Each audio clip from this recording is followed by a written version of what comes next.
Hi everyone, in this video I will be reading Walt Disney, Pinocchio's Promise.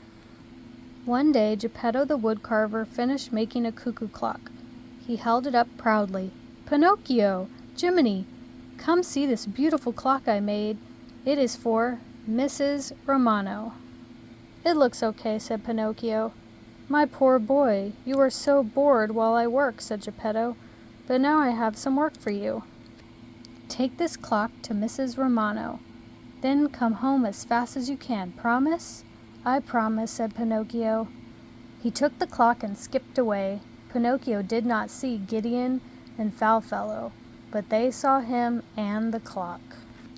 "This is one beautiful clock," said Gideon. "It must be worth a lot of money," said Foulfellow. "How can we get our hands on it?" Pinocchio stopped to read a circus poster.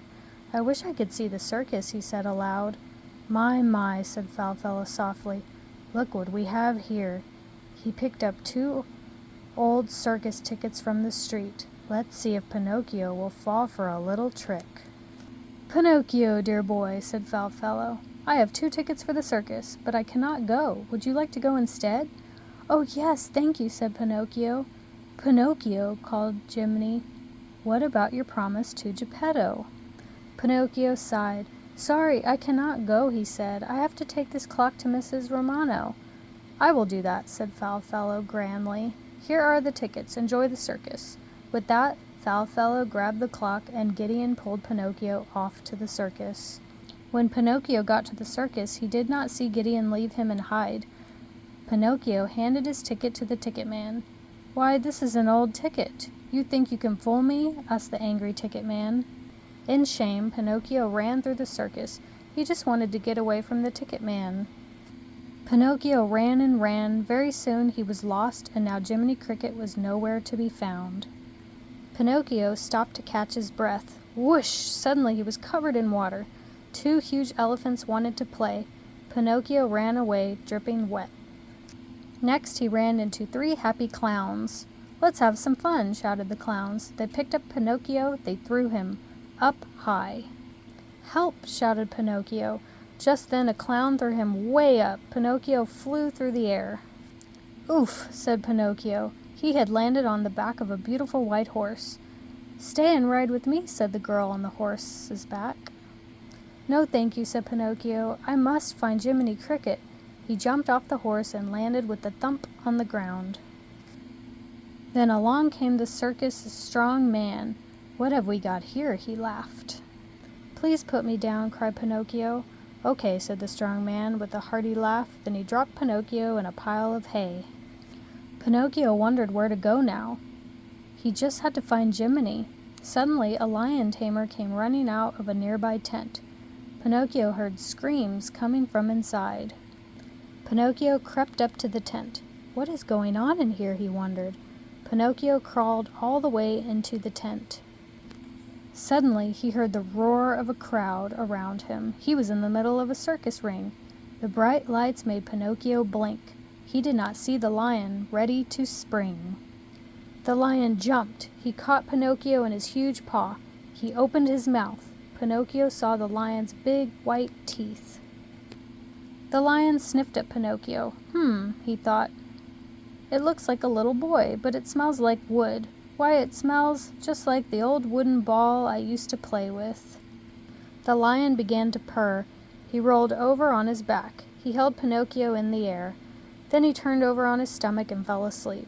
The people could not believe their eyes. Very, very carefully, the ringmaster crept up to the lion. Very, very carefully, he put a collar around the lion's neck. Then he pulled gently on the collar. The lion got up. He followed the ringmaster like a big kitten. Pinocchio stood up and brushed himself off. The crowd cheered. Pinocchio did not know what to do next. He jumped out of the ring and ran away. Jiminy Cricket ran after him. "Pinocchio, where have you been? I have been looking for you everywhere." Just then Pinocchio ran right into the ringmaster. "How did you get into that tent?" the ringmaster asked. "You could have been hurt. What if the lion had bitten you?" Pinocchio felt ashamed. He knew that he was just a bad boy. He had gotten into the circus without a ticket, and he was not even supposed to be at the circus. Pinocchio turned and ran far away. Jiminy Cricket ran after him. "Pinocchio," he called, "wait for me. Don't keep running away. Remember your promise to Geppetto." "Oh, the clock!" gasped Pinocchio. "Yes, we must get the clock back from Foulfellow before something terrible happens to it," cried Jiminy. Pinocchio and Jiminy hurried back to town. Smack! Pinocchio ran right into a policeman. "What is your hurry, young man?" asked the policeman. Pinocchio told the policeman about Foulfellow and the clock. "I'll bet that rascal Foulfellow is trying to sell it," said the policeman. "Let's get him." The policeman blew his whistle. He waved his stick. Pinocchio and Jiminy Cricket followed close behind him. "There he is," shouted the policeman. Foulfellow was just about to sell the clock. Then he saw the policeman and Pinocchio running toward him. He threw the clock up in the air and ran. The policeman chased him. He was still shouting and waving his stick. Pinocchio jumped and reached for the clock. He caught it just in time. "Phew, that was close," he sighed. "Let's take the clock to Mrs. Romano right now." Mrs. Romano was very happy to see Pinocchio and her new clock, and Pinocchio was very happy to give it to her at last. When Pinocchio got back, he found Geppetto waiting in their little house. "Pinocchio, where have you been? I was going to take you and Jiminy to the circus today. Now it's too late," said Geppetto. "We stopped to learn a lesson along the way," said Jiminy Cricket. "Next time we will stick to our promises, won't we, Pinocchio?" Pinocchio nodded his head. "Next time I'll keep my promise. I promise." The end. Thank you for watching.